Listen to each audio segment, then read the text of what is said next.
Hello there, my name's Caroline. I'm an artist and educator. I love looking at portraits, and I especially enjoy finding out more about the sitter's life and interests from their portrait. I also enjoy drawing portraits myself.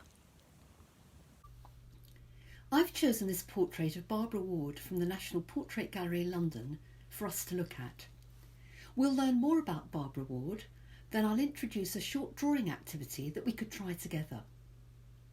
This photograph was taken in 1977 by Mayotte Magnus for an exhibition of eminent British women at the National Portrait Gallery that same year. Let's take a moment to look carefully at this portrait. Barbara Ward is smartly dressed.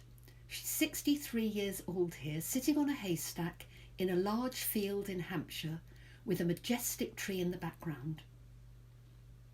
I think we would agree that she's looking quite content, thoughtful and at ease.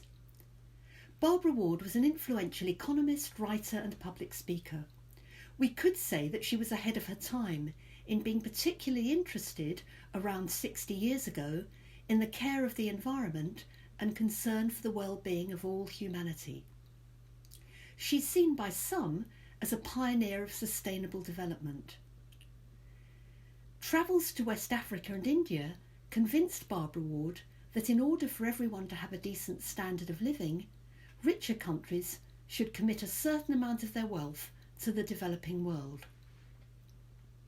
She believed that we can only protect the environment and save the planet if everyone has an adequate standard of living.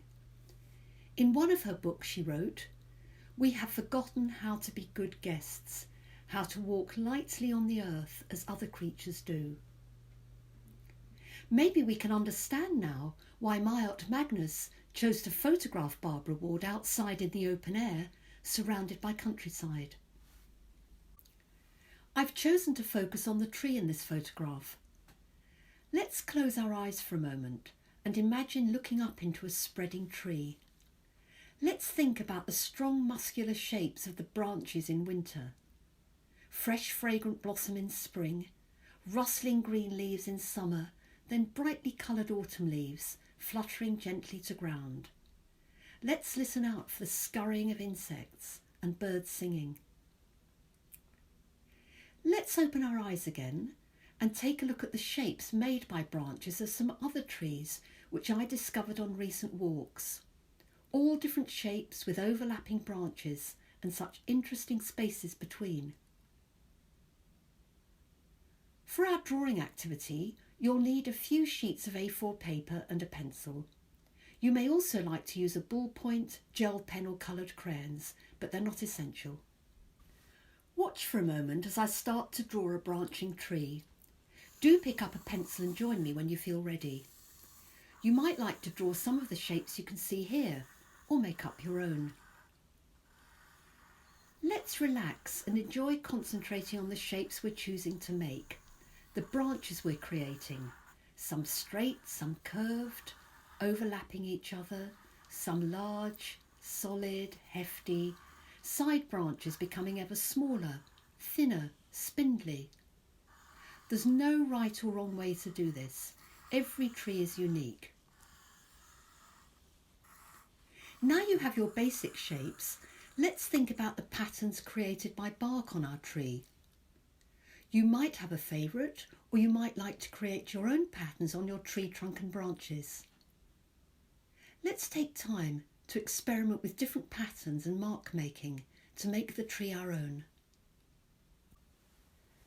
We can experiment by pressing harder or lighter with our pencil to get different qualities of line, and also try a range of different patterns, cross-hatching, diagonal lines, crosses, circles and so on. Let's really concentrate on the choices we're making, without judgment, as we build up our drawing. Let's imagine as we draw that we're sitting under this tree and looking up into it, taking in the shapes and patterns and the sounds we can hear.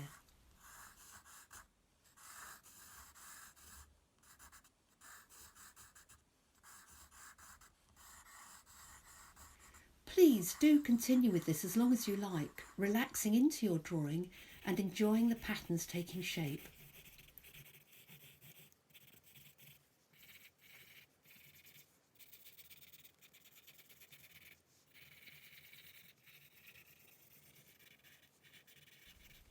Thank you so much for joining me. I hope you've enjoyed creating your unique tree and that you might like to continue to make it expand and grow. Goodbye.